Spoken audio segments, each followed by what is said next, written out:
Radio Orient présente Pluriel. Pluriel animé par Loïc Barrière.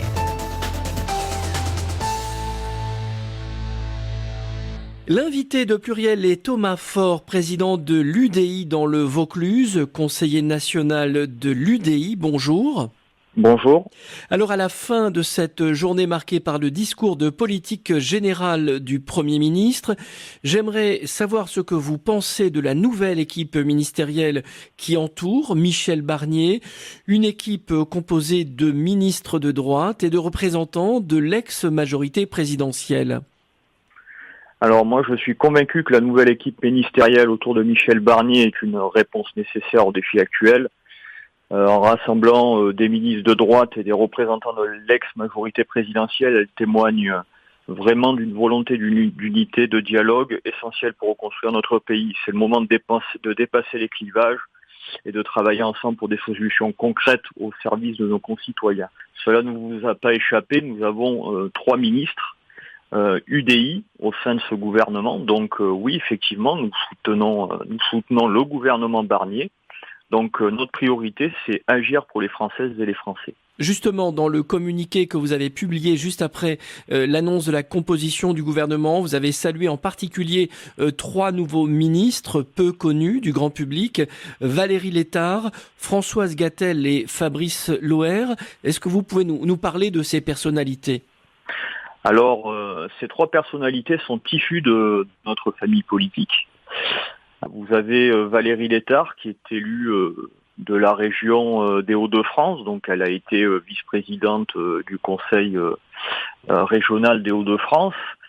Vous avez aussi Françoise Gatel qui est aussi sénatrice de l'Union centriste au Sénat, donc majorité sénatoriale. Et vous avez donc Fabrice Loher qui est maire de Lorient. Donc ces 3 personnalités sont issues des territoires.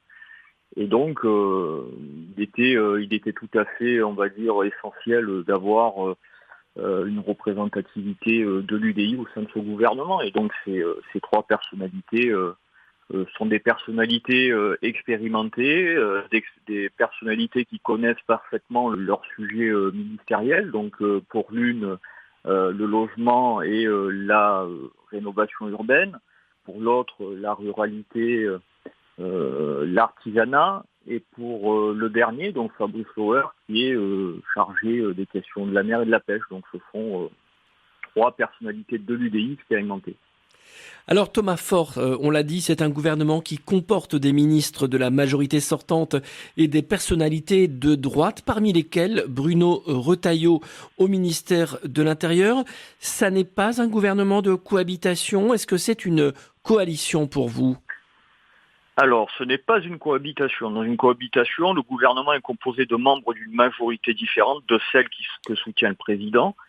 Ici, la présence de ministres de la majorité sortante et de personnalités de droite, comme Bruno Retailleau, reflète un gouvernement d'union où différentes sensibilités politiques collaborent pour gouverner. Donc cette approche, naturellement, vise à renforcer la stabilité et à répondre aux défis actuels plutôt qu'à diviser les camps. Voilà. Mais l'UDI, dans le passé, a exprimé des différences avec les Républicains. Vous-même, au micro de Radio Orient, je vous ai entendu critiquer un peu la droite dure. Pourquoi faut-il dépasser ces divergences ? On avait des divergences avec les LR. On en a encore. D'ailleurs, comme vous le savez, l'Union centriste fait partie de la majorité sénatoriale, donc avec les Républicains, et on arrive au Sénat à très très bien travailler ensemble. Mais je pense qu'aujourd'hui, dans l'intérêt du pays, il faut arriver à mettre les divergences de côté. C'est ce qu'attendent nos compatriotes, et c'est dans l'intérêt du pays. Il faut qu'on avance, donc on range nos divergences et on avance. Est-ce que ce gouvernement va pouvoir travailler dans la durée puisqu'il est sous la surveillance du Rassemblement national qui peut le censurer ? J'espère qu'il pourra travailler dans la durée. Il est important d'avoir une stabilité pour faire face aux défis qui nous attendent et répondre aux attentes des Français. C'est très important. Par ailleurs, effectivement, on voit que la France insoumise et ou plus largement le nouveau Front populaire menace d'une motion de censure. Bon, c'est dans leur habitude, leur but c'est de mettre la pagaille et de bloquer le pays. Mais je suis extrêmement confiant sur le fait que on va arriver à travailler sur la durée. Puis il ne faut pas oublier que le bloc central et la droite républicaine que compose aujourd'hui le gouvernement à l'Assemblée nationale, nous avons 210, 220 députés.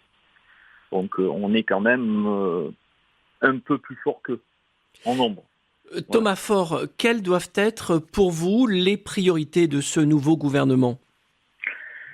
Alors, à l'occasion des élections législatives, les Françaises et les Français ont exprimé plusieurs souhaits. Donc, plus de sécurité, la santé, l'éducation, et aussi, il ne faut pas l'oublier, l'immigration. Voilà. Il faut traiter tous ces sujets. Ce sont des sujets qui sont importants. Et donc, il faut, je pense, les traiter dans la sérénité, avec pragmatisme. Il ne faut pas les banaliser, ces sujets. Ce sont des sujets quand même qui sont importants, des sujets qu'il faut traiter. Il ne faut pas avoir la main qui tremble. Il faut se mettre autour de la table et puis travailler en bonne intelligence. Thomas Faure, la première tâche de ce gouvernement, ça sera de présenter un budget. Une tâche qui est quand même difficile avec une dette record. Comment réduire les déficits ?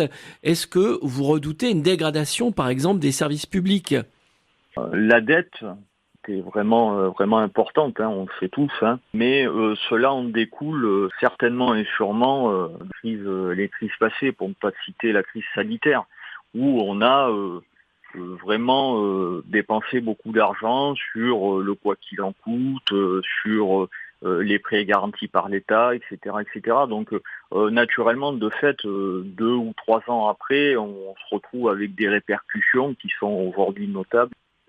Augmenter les impôts, je ne pense pas. On peut trouver des ressources ailleurs. Par exemple, nous, à l'UDI, on propose la taxation des super-profits sur des grandes entreprises et aussi privilégier ceux qui gagnent beaucoup d'argent et préserver les classes moyennes. Et c'est comme ça qu'on pourra continuer à avancer sans dégrader les services publics, parce qu'on a besoin de services publics. Donc vous êtes d'accord avec Gérald Darmanin qui a dit qu'il ne soutiendrait pas un gouvernement qui augmenterait les impôts, Thomas Faure ? Nous, déjà, on ne dirait pas augmentation des impôts. D'ailleurs, Michel Barnier l'a dit, ce ne sera pas une augmentation des impôts pour des classes moyennes. Donc, effectivement, je pense que le gouvernement va plutôt s'orienter à trouver de nouvelles sources de recettes autrement que d'augmenter les impôts. Là, pour moi, augmenter les impôts, ça serait une erreur. Donc, il faudrait trouver d'autres ressources. Donc, la taxation des super-profits, par exemple, et éventuellement le rétablissement de l'impôt sur la fortune. Thomas Faure, au vu du score de l'extrême droite au second tour des élections législatives, il y a une attente des Français en matière de sécurité. Sur ce point, précisément, qu'attendez-vous de Bruno Retailleau au ministère de l'Intérieur ? Alors déjà, ce qu'on peut constater aujourd'hui, c'est que le bilan, pour moi, le bilan de M. Darmanin est plutôt positif. Pendant 4 ans, donc on a eu une augmentation de nos forces de police et de gendarmerie. Tout allait dans le bon sens, donc il y a eu la construction de commissariats. Ça avance plutôt dans le bon sens. Et je pense qu'il faut continuer dans ce sens-là. Après, on a toujours envie d'aller plus loin, et le nouveau ministre de l'Intérieur, à juste titre, a envie d'aller plus loin. Et donc, effectivement, je pense qu'il faut aller plus loin sur le thème de la sécurité. Ça, c'est indéniable. Vous, dans le Vaucluse, vous avez une demande de sécurité ? Pour être un petit peu plus précis au niveau des territoires, je vais vous parler de ma ville. Ici, à Orange, oui, effectivement, on a besoin de plus de sécurité. Effectivement, tout comme d'ailleurs dans le reste du département, pour pas citer Avignon. Voilà, Avignon, Carpentras, Cavaillon, où effectivement, on a quand même une insécurité qui est grandissante. Le trafic de drogue dans les quartiers, on va dire dits populaires, effectivement, on en a et on en a de plus en plus. Donc là, avec le plan Place Nette qui a été mis en place par l'ancien ministre de l'Intérieur et le gouvernement précédent, je pense que ça va dans le bon sens, que ça peut aller dans le bon sens, mais c'est pas suffisant. Je pense qu'il va falloir peut-être mettre en place des mesures plus fortes. Et naturellement, en parallèle avec ces mesures plus fortes sur le plan sécuritaire, revoir un petit peu aussi au niveau de la justice, c'est-à-dire réformer en profondeur la justice. Je ne dis pas qu'il y a du laxisme sur le plan judiciaire, parce que ça serait mentir. Je veux dire, quand il y a une peine qui est prononcée, elle est exécutée. Alors, est-ce qu'elle est exécutée d'une bonne manière ? Là, j'ai un peu un doute. Donc, on sait très bien que, par exemple, un délinquant qui va être jugé pour un délit, du trafic de drogue, par exemple, s'il est en possession, on va dire, de produits stupéfiants et qu'il passe devant un juge, il sait que les 3/4 du temps, il va rester dehors. Il le sait. Donc naturellement, je pense qu'il faut beaucoup plus de fermeté. Ça, effectivement, au fur et à mesure des années qui passent, il faut faire évoluer les lois. Mais la principale priorité, c'est d'abord d'appliquer la loi. Ça, c'est une priorité. Thomas Faure, Bruno Retailleau, le nouveau ministre de l'Intérieur, a déclaré, je cite, que l'immigration n'est pas une chance pour la France. Il souhaite un référendum sur l'immigration et après le meurtre de Philippine par un récidiviste étranger, il plaide pour la double peine. Il a même remis en cause l'état de droit sur la question de l'immigration. Que vous inspirent ces déclarations ? Alors Bruno Retailleau, on connaît ses convictions, on connaît son engagement, que je respecte d'ailleurs, puisque c'est quand même quelqu'un qui prend à bras le corps les sujets, d'ailleurs tout comme Gérald Darmanin, tout comme son prédécesseur, mais d'une autre manière. Je pense qu'il faut prendre le sujet de l'immigration à bras le corps, il faut le traiter, mais il faut le traiter avec pragmatisme et avec hauteur de vue et discernement. Voilà, c'est comme ça qu'on va pouvoir, on va dire, avancer. Parce que là, si vous commencez un petit peu à agiter le chiffon en disant attention, l'immigration n'est plus une chance pour le pays, il n'en faut plus. Bon, alors déjà d'une, c'est pas possible. Et d'ailleurs, il le sait puisqu'il y a des lois. On est aussi en collaboration, en coopération avec l'Union européenne sur ces questions. Donc la question de l'immigration doit être traitée aussi sur le plan européen. Donc c'est un sujet extrêmement complexe. Alors par contre, effectivement, il a des initiatives que je salue par ailleurs. Par exemple, demander de l'avis des Français sur la question de l'immigration, c'est un sujet de société. Donc que les Françaises et les Français se prononcent sur un sujet, ça, je trouve ça plutôt positif. Et puis après, en fonction de l'avis de nos concitoyens, il ajustera sa politique. Voilà.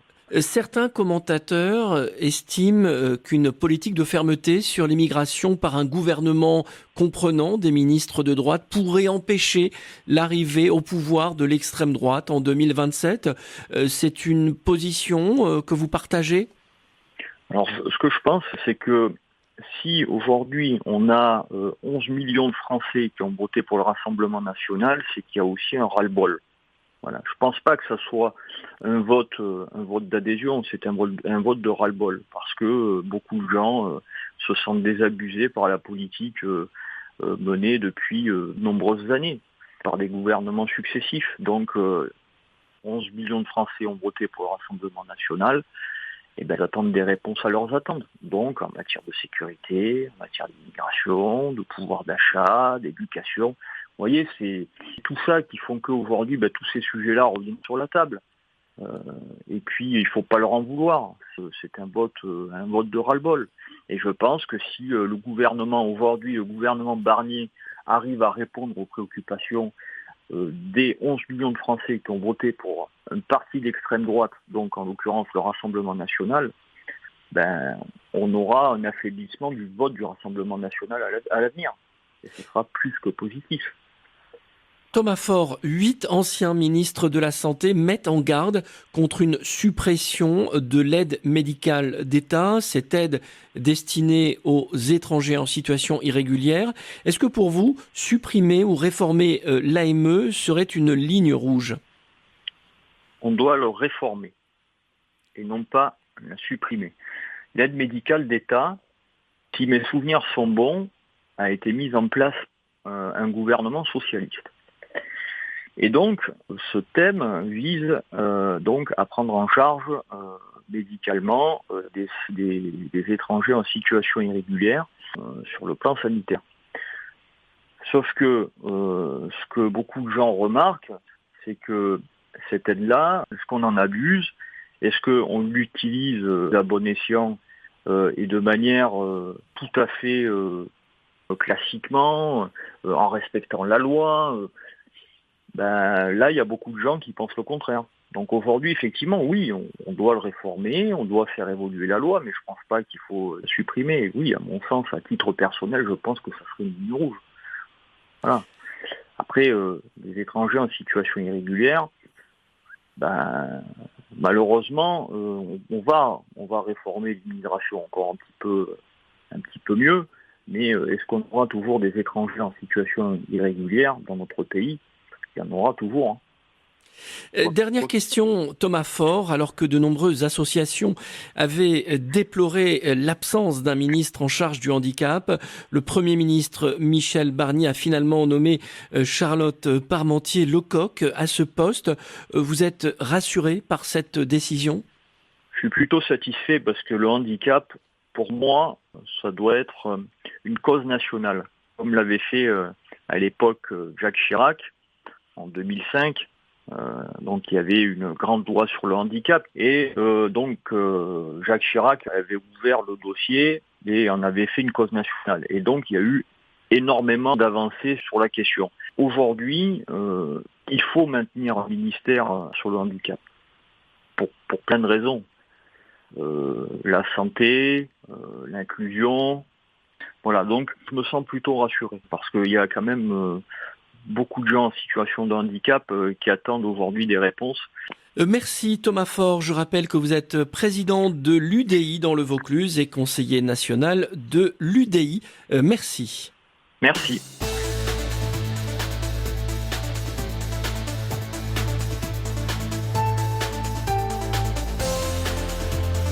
C'était Pluriel, une émission hebdomadaire présentée par Loïc Barrière.